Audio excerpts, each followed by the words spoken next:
Hello दोस्तों, polytechnic education में आपका स्वागत है। दोस्तों आज की वीडियो उन विद्यार्थियों के लिए है जो पॉलिटेक्निक और फार्मेसी से डिप्लोमा कर रहे हैं। तो दोस्तों ये वीडियो बिल्कुल भी आप स्किप ना करें, पूरी संपूर्ण जानकारी है प्रैक्टिकल और थ्योरी पेपर की, किस तरीके से आपको एग्ज़ाम देना है, कौन से विद्यार्थी इसमें बैठेंगे और कौन से विद्यार्थी नहीं बैठेंगे। तो दोस्तों चलिए दोस्तों हम वीडियो शुरू करते हैं। तो दोस्तों यहाँ पर मैं आपको पहले पॉइंट पे लिखा है रजिस्ट्रेशन करवाना है। इसकी घोषणा राजीव गांधी प्रौद्योगिकी विश्वविद्यालय जल्द करेगा।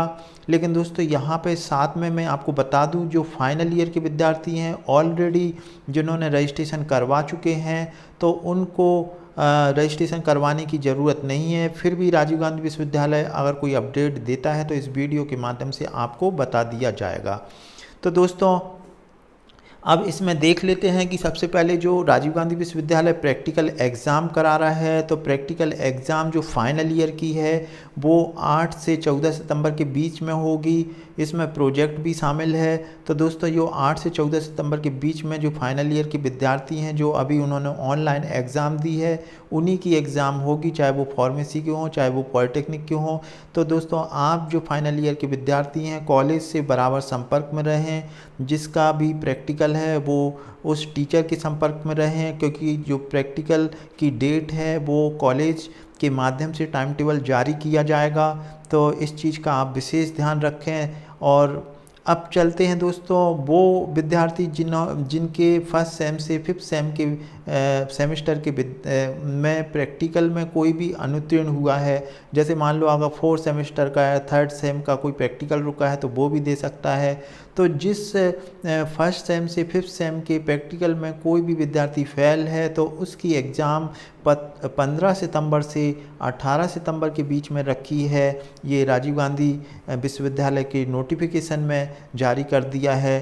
तो ऐसे विद्यार्थी जिनका प्रैक्टिकल रुका है तो वो कॉलेज से सतत संपर्क बनाए रखें ताकि टाइम टेबल जारी हो जाए, और संबंधित टीचर से संपर्क बनाएं जिस विषय का आपका प्रैक्टिकल रुका है।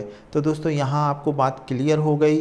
अब दोस्तों यहाँ देखें कि मैंने यहाँ लिखा है सेकंड सेमेस्टर और फोर्थ सेमेस्टर।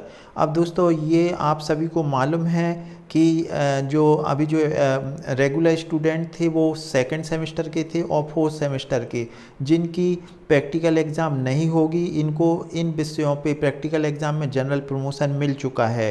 तो दोस्तों ये आपको समझना होगा, जो भी विद्यार्थी अब जो थर्ड सेम में गए हैं लेकिन सेकंड सेमेस्टर का यूजीसी की गाइडलाइन के हिसाब से जो सेकंड ईयर फर्स्ट ईयर और सेकेंड ईयर वालों को प्रैक्टिकल एग्ज़ाम और थ्योरी एग्ज़ाम में जनरल प्रमोशन मिल चुका है।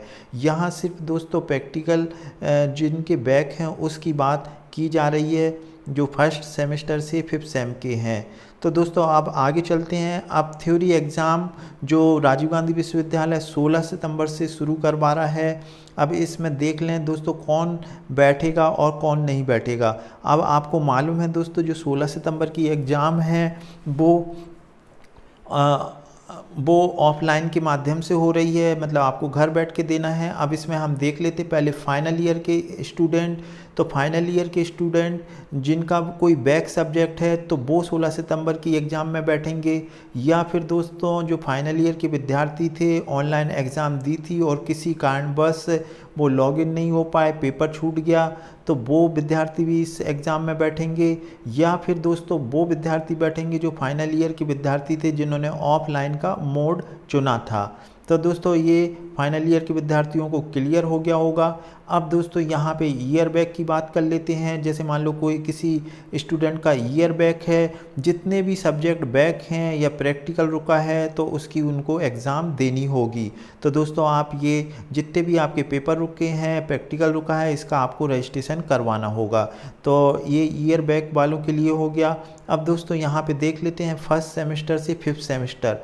फर्स्ट सेमेस्टर से फिफ्थ सेम के कोई भी बैक सब्जेक्ट है या प्रैक्टिकल रुका है तो वो भी 16 सितंबर की थ्योरी एग्ज़ाम में बैठेंगे, और प्रैक्टिकल की एग्ज़ाम जो अलग से मैंने अभी डेट आपको बताई है उसमें देना है। अब दोस्तों यहाँ देख लेते हैं, सेकंड सेम और फोर्थ सेम रेगुलर स्टूडेंट की थ्योरी एग्ज़ाम नहीं होगी, उन्हें जनरल प्रमोशन मिल चुका है। यहाँ दोस्तों आप लोगों को क्लियर होना चाहिए, जो फर्स्ट ईयर के विद्यार्थी थे और सेकंड ईयर के विद्यार्थी थे जो रेगुलर थे, उनको थ्योरी एग्ज़ाम और प्रैक्टिकल एग्ज़ाम में जनरल प्रमोशन मिल चुका है। सिर्फ वही विद्यार्थी बैठेंगे जिनका कोई सब्जेक्ट रुका है।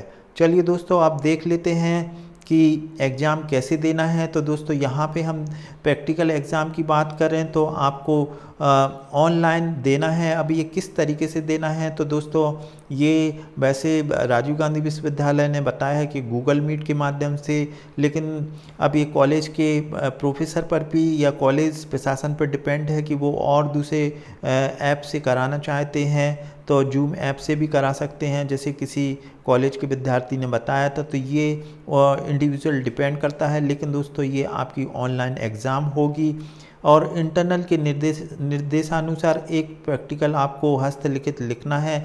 ये सारी चीज़ें दोस्तों आपके इंटरनल जो भी आपका टीचर हैं, प्रोफेसर हैं, उनसे आप बात कर लें, वो जैसा आपको बताएं उस तरीके से आप कर लें, क्योंकि ये एक प्रैक्टिकल की PDF बनाकर सेव कर लें और जैसा भी वो निर्देश दें उसका पालन करें।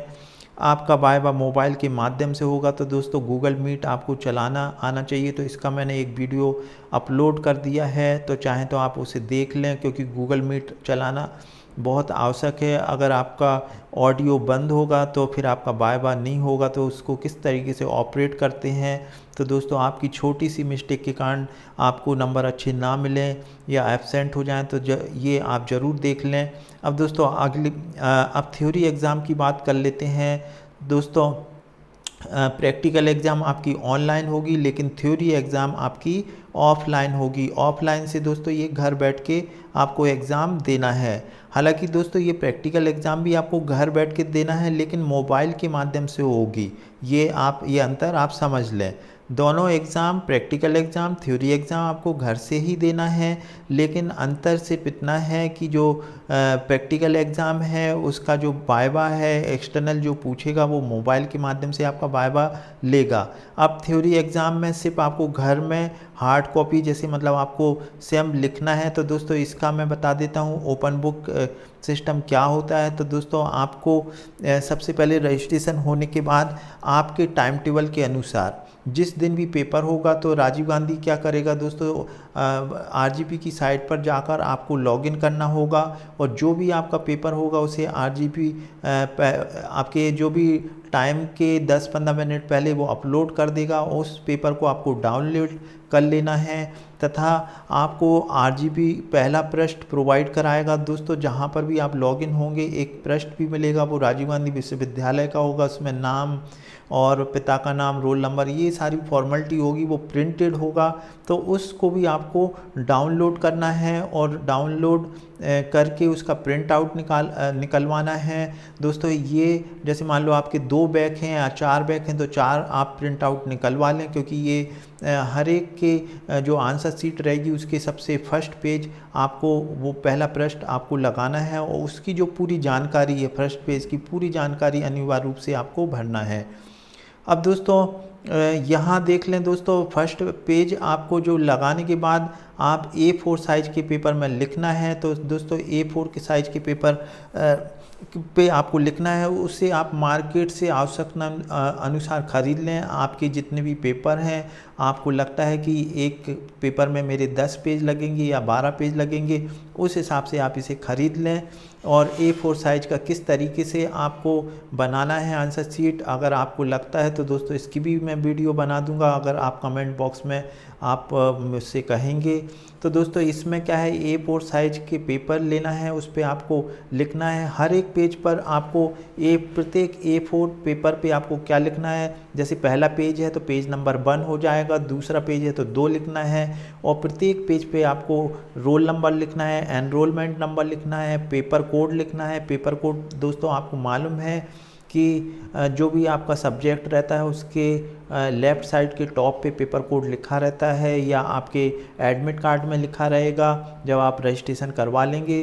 तो दोस्तों ये आपके इसके बाद आपको क्या करना है, तो दोस्तों जब आप अब दोस्तों आपको क्या करना है, जैसे मान लो आपने आंसर शीट बना ली है। अब आपके पास दो ऑप्शन रहेंगे, या तो आप लिंक के माध्यम से आप अपनी आंसर शीट को भेज सकते हैं, या फिर आप हार्ड कॉपी को अपने जो महाविद्यालय है वहाँ पर भेज सकते हैं। तो दोस्तों परीक्षा समाप्ति के बाद आपको राजीव गांधी विश्वविद्यालय एक लिंक प्रोवाइड करेगा। अगर आप लिंक के माध्यम से अपलोड करना चाहते हैं तो दोस्तों आपको क्या करना होगा वो सारी चीज़ मैं आपको बताता हूँ। जैसे आपने पूरे 10 पेज में एक आंसर शीट बना ली और एक जो फर्स्ट पेज है आपको जो राजीव गांधी देगा तो आप उसको लगा दें। अब इसमें दोस्तों जो एडोबो स्कैनर ऐप है ये आपको प्ले स्टोर से डाउनलोड कर लेना है। इस ऐप के माध्यम से आप फ़ोटो खींच के उसको स्कैन कर लें, स्कैन करके उसको PDF में कन्वर्ट करें और फिर जो लिंक आपको प्रोवाइड करी है उस पर आप ये अपलोड कर दें। ऐसा वो विद्यार्थी कर सकते हैं जो MP से बाहर निवास करते हैं। और दोस्तों ऐसे वो भी विद्यार्थी कर सकते हैं जो गांव में हैं, क्योंकि अगर महाविद्यालय काफ़ी दूर है तो वहाँ पे आप जा नहीं सकते हैं। तो ऐसे में मध्य प्रदेश से बाहर या जो गांव में रह रहे हैं विद्यार्थी वो लिंक के माध्यम से अपना आंसर शीट अपलोड कर सकते हैं। दूसरा ऑप्शन दोस्तों आपके सामने ये है कि जितने भी पॉलिटेक्निक महाविद्यालय हैं वहाँ जाकर आप जमा कर सकते हैं और वहाँ से रसीद प्राप्त कर सकते हैं। और जमा करने का टाइम दोस्तों राजीव गांधी विश्वविद्यालय ने बताया है कि 11 से 1:30 बजे के बीच में भी जा सकते हैं या दोपहर 2:30 से 4:30 के बीच में। तो दोस्तों उम्मीद करता हूं कि आपके सारे डाउट क्लियर हो गए होंगे। फिर भी आपको अगर ऐसा लगता है कि कुछ डाउट हैं तो आप कमेंट बॉक्स में लिख के आप बता सकते हैं। जितना हो सकता है मैं दोस्तों आपके कमेंट का आंसर देता हूं। दोस्तों अगर आपको वीडियो अच्छी लगी है तो लाइक ज़रूर कर दें और ये वीडियो ज़्यादा से ज़्यादा शेयर कर दें ताकि विद्यार्थियों के डाउट क्लियर हो सकें। Thanks for watching.